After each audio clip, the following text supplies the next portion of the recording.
chapter 9.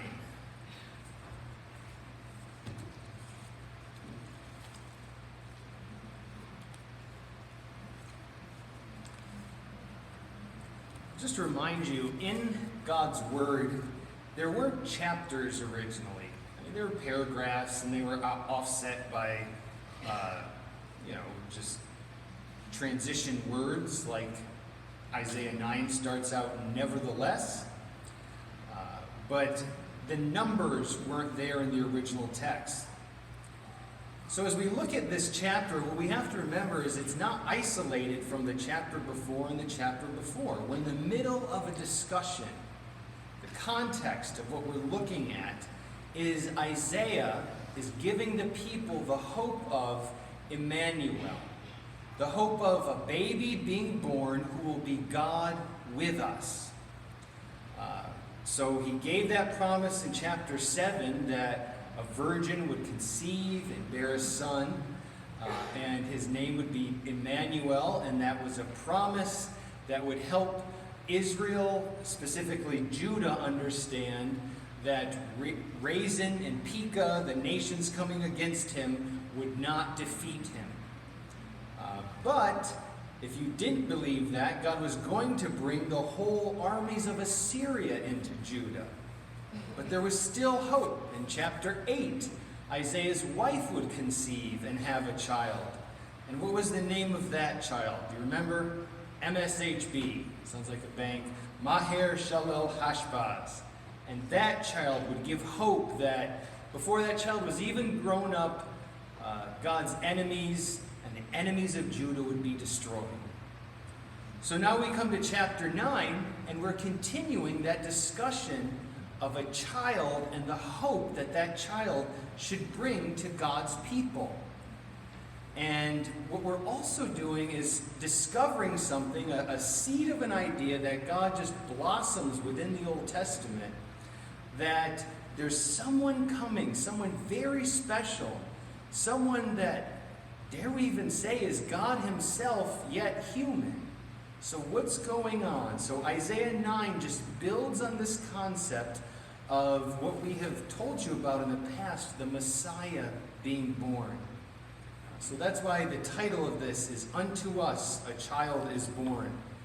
I don't know about you, but whenever I hear that phrase, I just immediately think of Handel's Messiah, and I'll spare you singing it to you, but for unto us a child is born, and the government. No, I'm not sparing you, but hey, I love that song. It's one of the best music in the world, I think. I think God's going to let Handel come up to heaven and lead a choir of people singing this song, among many other songs, but I think the Lord's going to let him lead a choir, and I want to be part of that choir at the time. So.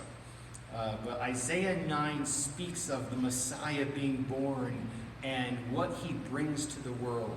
We often study this at Christmas, but hey, we're here in Isaiah 9 because we're just going verse by verse. So let's look at the context. You might have never looked at the context of Isaiah 9, 6, and 7.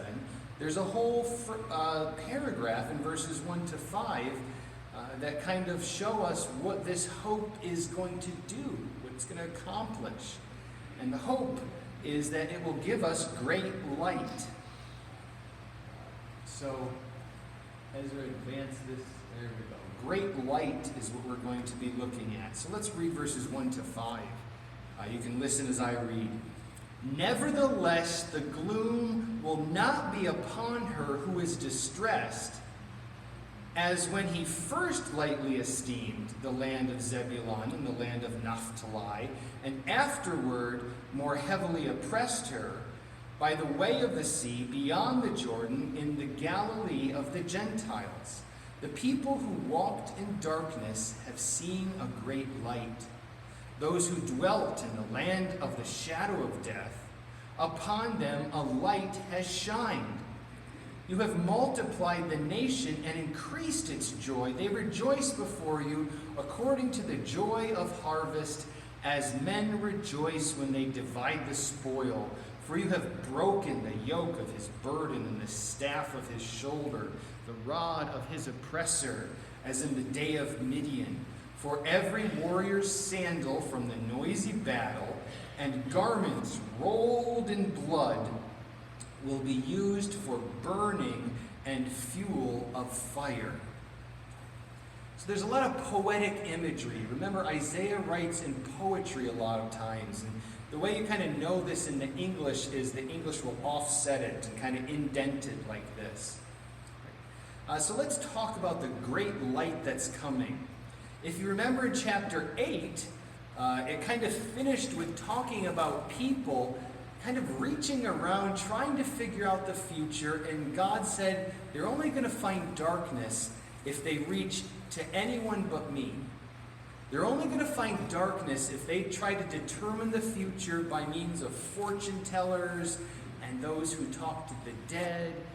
They're only going to find darkness in that. We talked about how the world only produces darkness if you look for God in any other way than what he revealed in his word. So this text says, remember chapter 9, there's no chapter divisions. It's saying, nevertheless, though Israel and Judah would stumble around looking for the future, they'd only find darkness. Nevertheless, it's not going to be forever. This gloom will not be upon her who is distressed. So this darkness is not going to take over Israel forever. Now, the phrasing in the New King James is unfortunate because it says, as when at first he lightly esteemed the land of Zebulun and the land of Naphtali, afterward he more heavily oppressed her. Really, it's hard to explain, but in Hebrew there's such little words that can change the meaning completely just based on a letter. So I would translate it this way, and you'll see a lot of modern translations will say something like this, that at first he lightly esteemed her, but afterward he did not oppress her, that he kind of stopped oppressing her. So at first it was bad for Israel, but later on it would be better. And that's what this text is saying. It's like right now you're going through hardships, but later on you're not going to be so heavily oppressed. Now let's talk about what he's, there's some proper names here. We've got to talk about what these mean. So it says, nevertheless, the gloom will not be upon her who is distressed, that is Israel, the whole land, Judah and the northern kingdoms as well. At first he lightly esteemed her. That means God thought little of her. He gave her to this distress. And then it says, the land of Zebulun and the land of Naphtali. Do you know who Zebulun and Naphtali are? Some more great names, just to put in the back of your head for naming your kids. Those are 2 out of the 12 tribes of Israel. Those are 2 of the sons of Jacob. Okay? Now specifically, God chose these 2, Zebulun, Naphtali, because they were in the northeast region of Israel on the border. And if you're getting attacked from Assyria, Assyria is going to come through the land of Zebulun and Naphtali first. Okay? So it'd be like if we're talking about Ithaca, and there was an attack coming from the northeast, northeast Ithaca would be mentioned. East Hill, so when God lightly esteemed East Hill, and then, Fall Creek, because that's northeast Ithaca, and then Ithaca proper, right? And then we on the West Hill would be the last to face this distress. So God is moving through, God is talking about those who are on the borders of Israel who faced the first assault from Assyria. So that's what Zebulun and Naphtali are.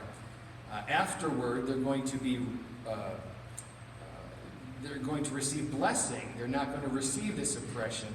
By the way of the sea beyond the Jordan in Galilee of the Gentiles. Again, we're talking geography. And way up on the Sea of Galilee, in this region of Israel, it was a kind of melting pot of all the nations. There were a number of different nations that were in this geographical region. It wasn't just Jewish people. Okay? So God is saying this area, though it was the first one to receive the the onslaught of the Assyrian army coming in, it's not going to be that way forever. The people who walked in darkness have seen a great light. So now Isaiah is doing something that prophets do. He's talking about the future as if it's right there in the present. Okay? So the people are there seeing a great light, but they don't see it here in the 700s BC. Okay? Isaiah is talking about a time that won't come till 700 years later. That the people of this northeast region of Israel, though they were in darkness, the people living around Galilee, though they lived in darkness and went their own way, God's not going to leave them in that darkness forever. He's going to bring a light to them.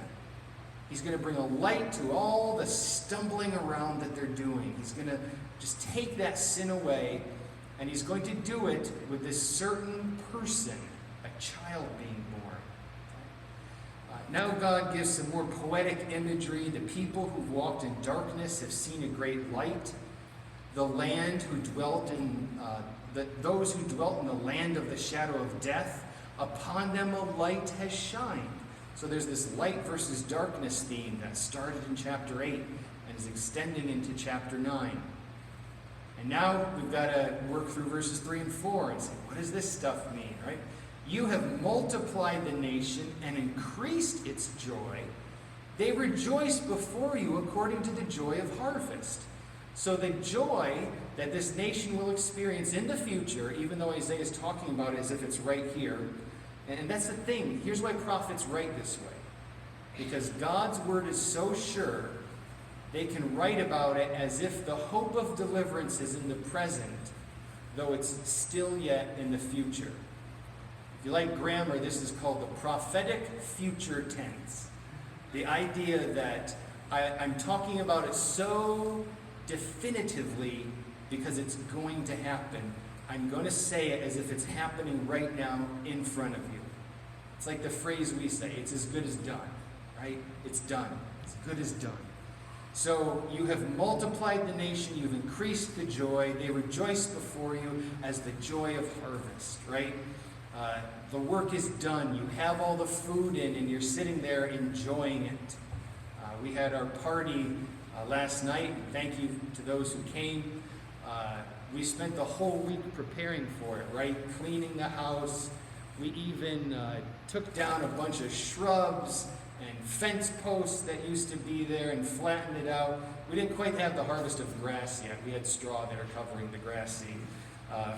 And I had been smoking meat all week and only eating Help like me, little help bits me, at a I'm dying. He time, tricked Waya. I'm just only to at make sure it was 49 good for the LOL. rest of you, right? It was completely selfless. But last night I sat down and was just sitting there with some friends and family and looking around, and my mind was still in work mode because I'm like, oh, I have to go do this.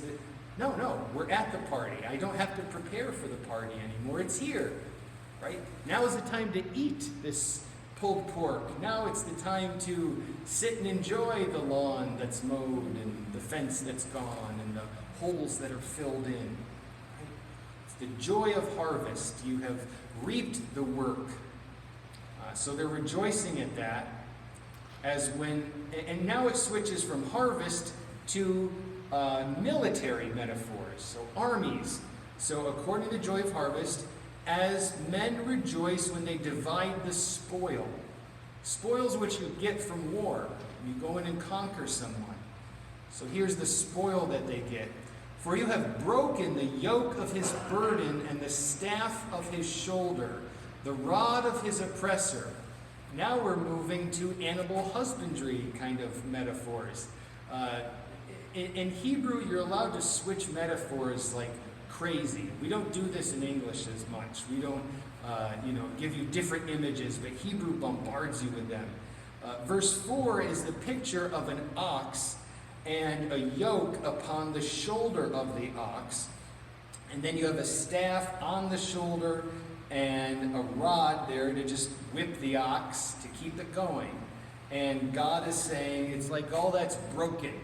The yoke is broken off, the rod